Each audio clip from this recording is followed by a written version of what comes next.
Ayan guys.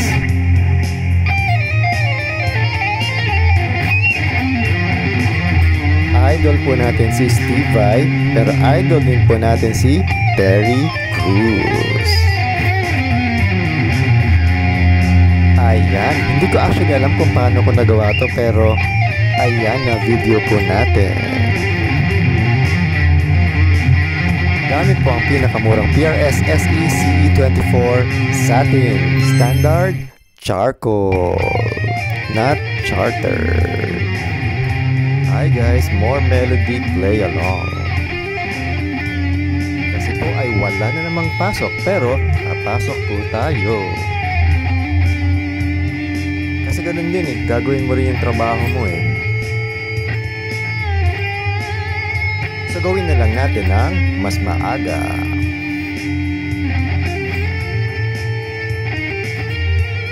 At least malapit lang po yung office natin. Ayaw kasi nag-work from home. Gusto ko sa home ay relax lang. Pag-gitara na lang po tayo. Tsaka syempre quality time tsaka family time. Ayan, sumabit na naman po tayo. Pero guys, Gora Bells lang. Minsan ay lalo po tayong gumagaling kahit na po tayo nagkakamali. Ayan, pero syempre yung mga sobrang sablay ay i-edit na natin.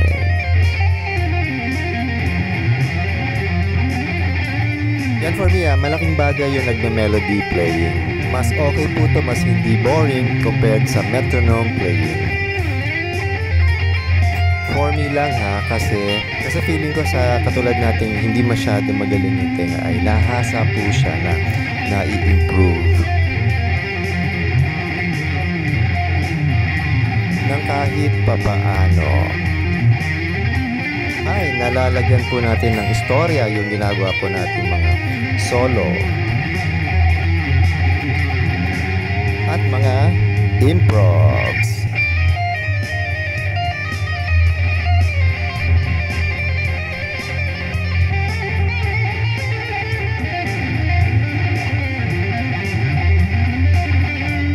Pag nire-record po natin ay nakikita natin kung saan natin magandang i-improve, saan natin magandang lagyan ng accent, at ano yung mga strengths and weaknesses po natin. Ayan, napakagandang factor yung self-awareness in playing.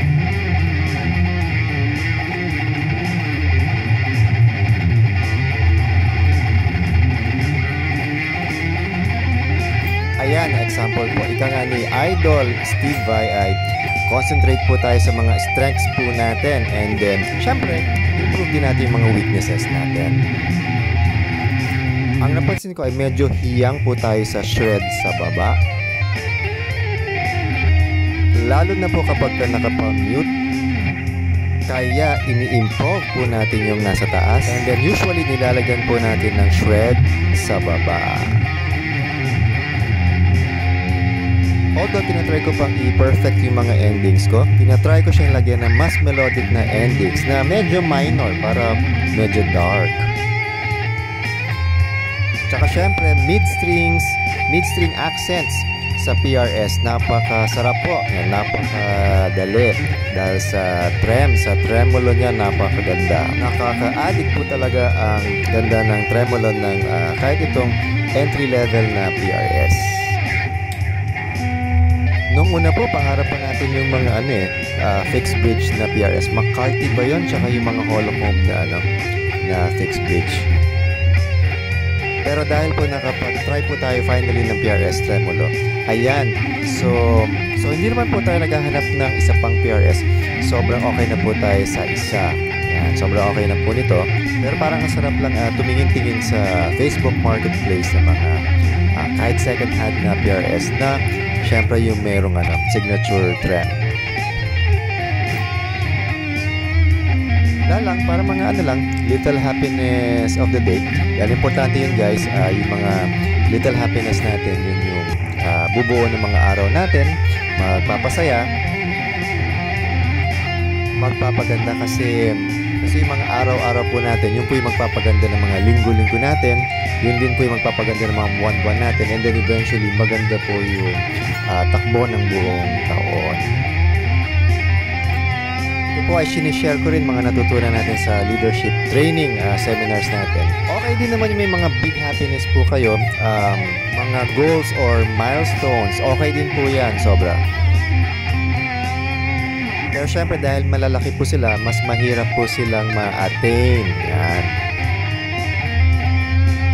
Eh yung happiness po natin, hindi po natin siya pwedeng i-limit every year or every 5 years. So dapat po talaga, especially for me, is meron po tayong mga sources of little happiness. Yes. Yan. Every day po. Yes, every day. Katulad po ng pagigitara, yan, source po natin ng happiness for every day, twice a day. So katulad po ng sinasabi natin almost every vlog, lalo na nakuha natin itong PRS, is try po natin mag-practice ng gitara at least twice a day.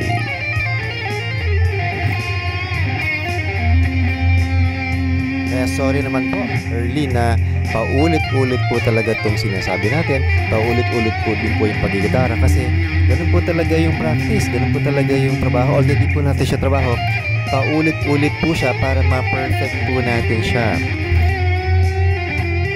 Siyempre magagawa mo siya ng okay, pero kapag na-perfect po natin yung sistema ay napakadali po niyang gawin. At dahil napakadali po niyang gawin ay masarap siyang gawin. And again, at dahil masarap siyang gawin, madali po siyang gawin ng ibang tao. So ito po, sadya natin hindi inedit yung mga mistakes. Kasi po kasama yan sa pag-improve. Again, wag po tayong titigil. Kailangan Gora bells lang, tuloy-tuloy lang po. Tuloy-tuloy lead. O pwede rin wal lead.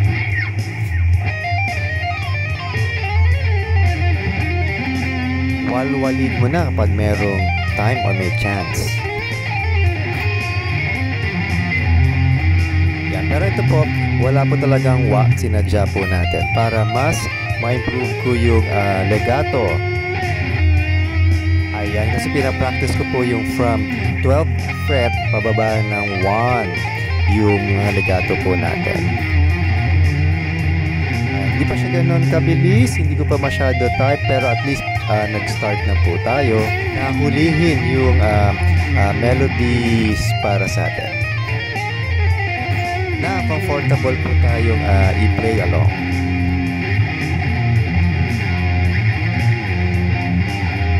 So ayan po, sample ay endings po ng 1st fret or 3rd fret na tinetesting po natin habang may melody track.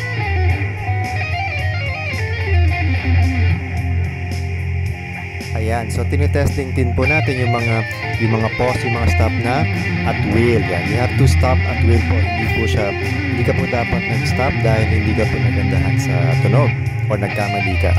Dapat po ang maganda po sa practice ay mag-stop ka po kung kailan mo gusto. At syempre, kung kailan siya magandang pakinggan. Sorry, medyo napahaba po yung pause. Chinek po natin. In-inspect po natin yung ating pick.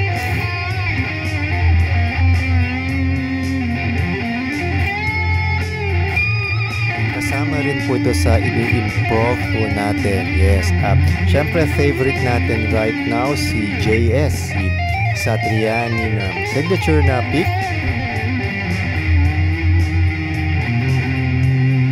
I think na ipakita ko na rin sa ibang video yung mismong pick. It shapes itself while being played. So tinry natin copyhin sa ibang pick. I think this is parang yung glow in the dark na pick. Itatry ko rin i-vlog on another topic next time. Pero tinry din natin kasi i-shape yung mga PRS picks natin. Yes, meron po tayong set ng PRS picks.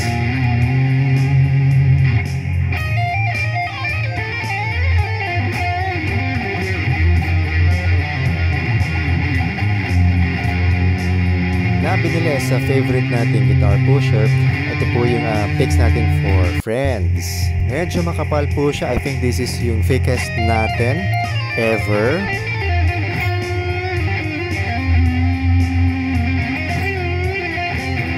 Kasi ito na lang po yung natira na magandang set at kulay. Yung bumili po tayo ng electronic drum set sa guitar pusher.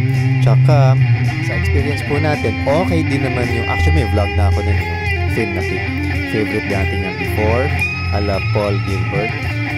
Okay din naman, pero mas madali po siyang mabali.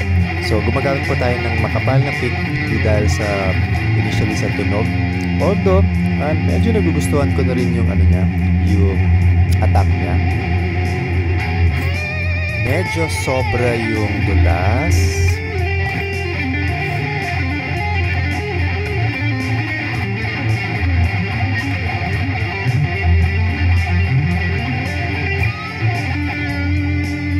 Medyo ginagamay pa po natin.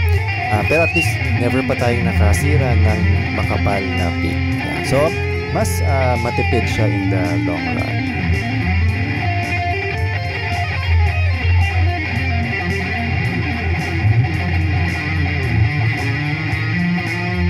Ayan.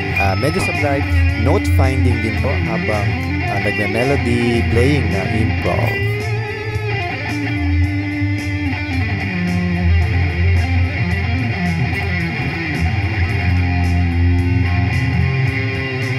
Siyempre, may kasamang tremolo practice habang nagme-melody.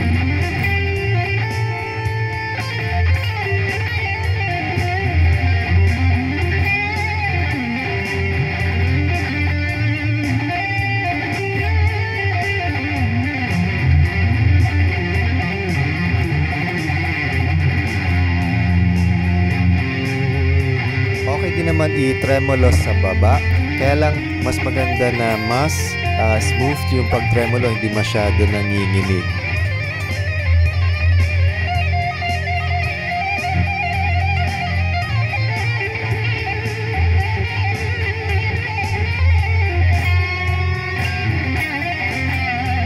Ayan, nasobrahan po tayo sa nginig, pero maganda po yung nginig sa taas eh.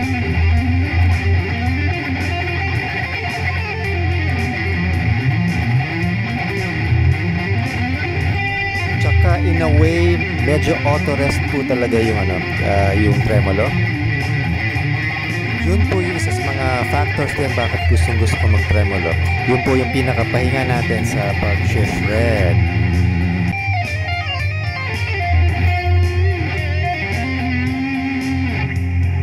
Ayan, medyo nakakatawa po ng konti pero ngayon ko lang din napansin na minsan kasama po yung pectorals natin, pectoral muscle ba itong tawag dito?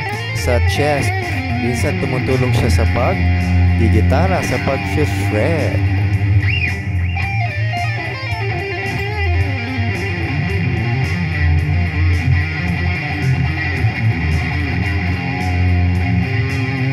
To be honest, hindi talaga siya ganun ka-importante kasi marami naman dyan nagigitara na sobrang parang walang muscle din sa chest. Pero mas magaling pa, sobrang hamak na mas magaling. So, hindi talaga siya kailangan. Tsaka, feeling ko, tumutulong naman talaga siya, pero hindi naman kailangan na ganun kalaki yung muscle mo sa kung anong ibang parts pa ng kamay mo.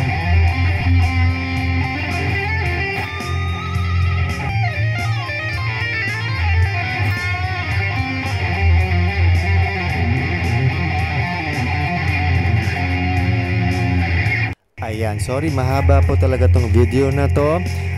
Pakita rin natin na dahil mahaba yung practice natin, mas maganda sana hopefully yung yung output, yung outcome.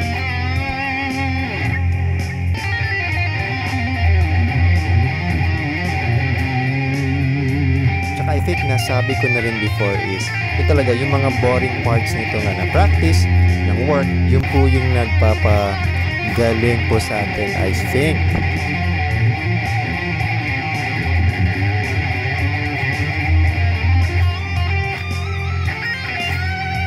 So kahit na gaano po tayo ka-bored, ay tuloy lang po. Practice lang po. Work lang po. Yan.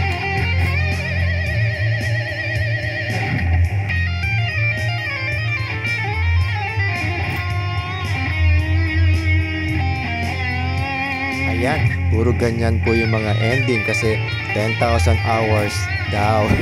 So, yan, ganyan talaga. Yung iba nga, ang dami ko pang inedit na parts, hindi ko na nga sinama eh.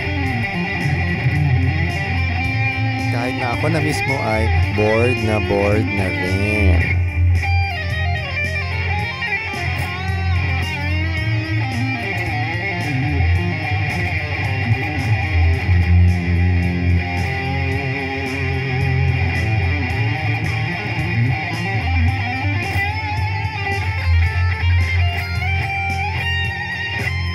Minsan kahit feeling natin tapos na, hindi pa. Paminsan, mas napapaganda pa siya.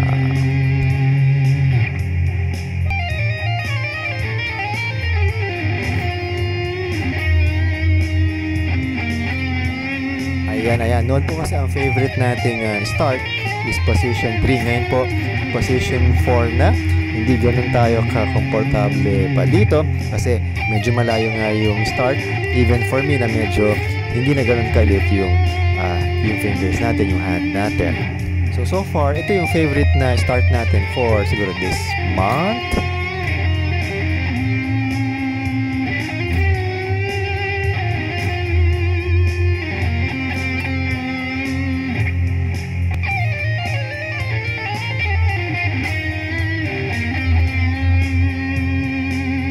Siyempre, favorite accent natin, favorite ending, mga tremolo, yan, trills.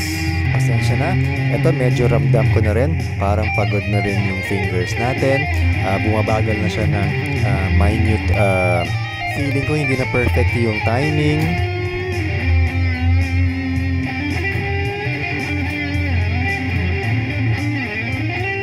Sabit pa yung harmonics.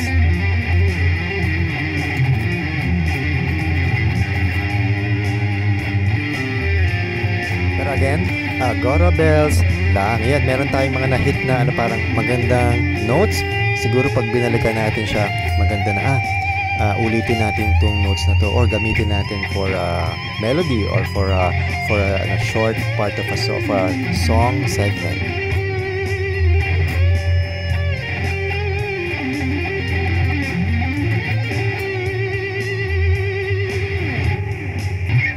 Minsan, nagugulat din po ako sa mga kaya kong gawin. Ito, natutunan natin kay Idol Paul Gilbert na yun nga. You have to dance with the song, you have to dance with your notes. Hindi puro metronome lang, hindi puro bilis lang. Yan. So, sorry, medyo mabilis than usual yung mga natin. Kasi nga, practice to eh. So, kapag hindi na practice, pwede na natin. Mas usually mga songs is mas mabagal na. So, mas comfortable na po tayo i-play yung ibang songs.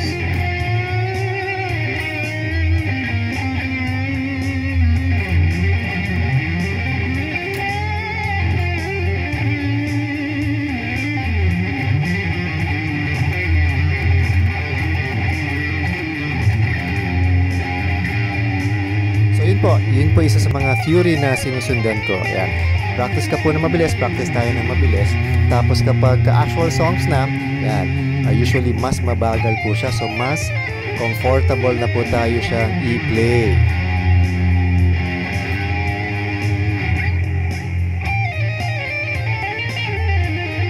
So, ito po, tinatry natin i-play ng iba ng konti. Tsaka, medyo hindi perfect yung accent. So, naiba siya.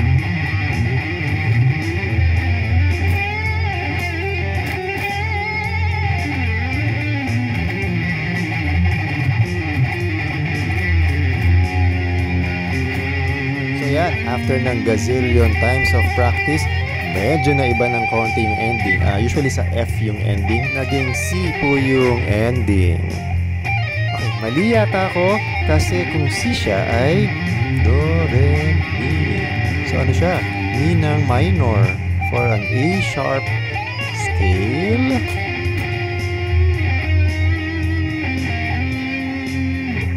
Basta i-research lang natin next vlog, pero ayan, patapos na po yung video. Yan, at last, makakapag-relax na po tayo ng konti, pero tuloy-tuloy lang.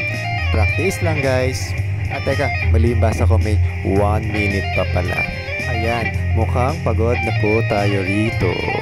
Ayan, medyo dinig ko na po yung kapaguran tsaka yung sabit. Pero tuloy-tuloy lang po. Yun po talaga yung isa sa mga concept ng practice natin. Itong practice na to, I guess, around 30 minutes or more. Or minsan, isang oras sa umaga. So, ito, medyo mahaba po talaga pero bawas na po to. Tinatry din po kasi natin ipakita na ganun po talaga yung practice. Kaya nga siya practice. Ayan, paulit-ulit, pa-boring-boring. Boring po talaga. Kahit ako po ay nabobore na. Nabobore na rin ako kaka-voice over. Paulit-ulit yung start, paulit-ulit yung accent notes, paulit-ulit yung ending. Pero ganun po talaga ang practice. Pero after po nun, paghahak ulit ng gitara, parang mas okay na.